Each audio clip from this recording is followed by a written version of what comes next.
પદે પદે દેવાભિનંદન સર્વદેવતાભ્યો દેવાભિનંદન. પોતે આરતી લઈ લો. આત્મનમ સમર્પયામી.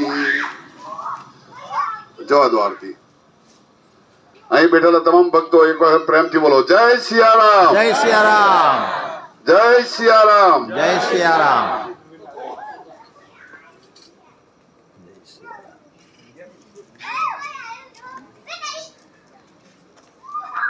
આજે 23 તારીખ મંગળવારના શુભ દિવસે શુભ વારે શુભ સમયે ભાઈ શ્રી દિગ્વિજયસિંહ ના ત્યાં સુંદરકાંડ કરવામાં આવ્યું. દિગ્વિજયસિંહ ના પરિવારને કષ્ટભંજન મા દાદા તેમના કષ્ટો દૂર કરે, સુખ શાંતિ આપે અને તેઓની મનોકામના પૂર્ણ કરે.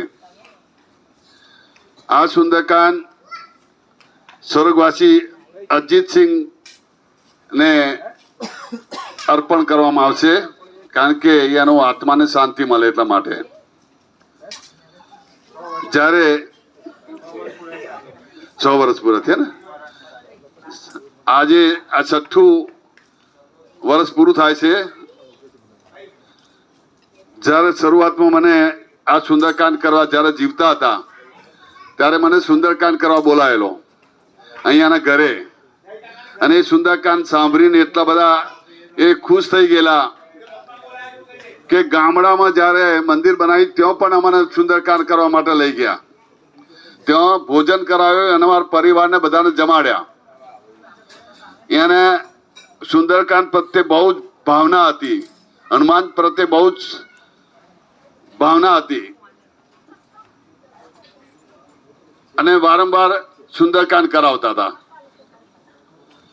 જ્યારે તેઓ ઓફ થઈ ગયા, સ્વર્ગવાસ થયા, ત્યારે એના નામની ચોપડીઓ ફોટા છાપીને અમને 100 ચોપડીઓ ભેટ આપેલી. આજની તારીખમાં એ ચોપડીઓ હજુ અમારા પાસે છે, એના ફોટા સાથે. એના પુત્ર શ્રી દિવ્યસિંહ આજે ચોપડી છાપીને આપી, એના આત્માને બહુ જ શાંતિ મળી.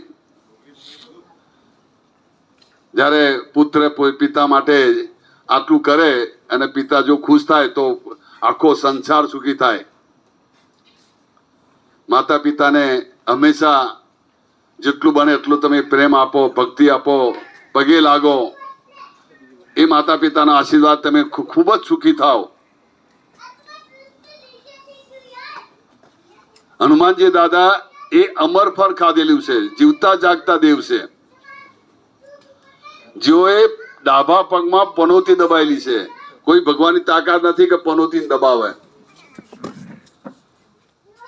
પનોતી 2 વિભાગમાં વેચાયેલી છે, નાની પનોતી 2.5 વર્ષની અને મોટી પનોતી 7.5 વર્ષની. એમાં 4 તબક્કા આવે છે: સોનાનો પાયો, રૂપાનો પાયો, ચાંદીનો પાયો અને લોખંડનો પાયો. હવે 4 પાયા ચાલતા હોય છે પનોતીમાં. જ્યારે લોખંડનો પાયો ચાલુ થાય, લોખંડ એટલે બહુ જ કડક, ત્યારે માણસ કરોડપતિ હોય તો રોડપતિ થઈ જાય, એટલી પનોતીમાં તાકાત હોય છે. પણ હનુમાનજી દાદાએ કહ્યું છે કે જેને પનોતી નડતી હોય એ સુંદરકાંડ કરાવે, હનુમાન ચાલીસા કરે, તેલ સિંધુ ચડાવે, એને પનોતી નડવા નહીં દઉં, એવું હનુમાનજી દાદાએ કહ્યું છે. ખાલી લોખંડના પાયે પનોતી ચાલતી હોય ને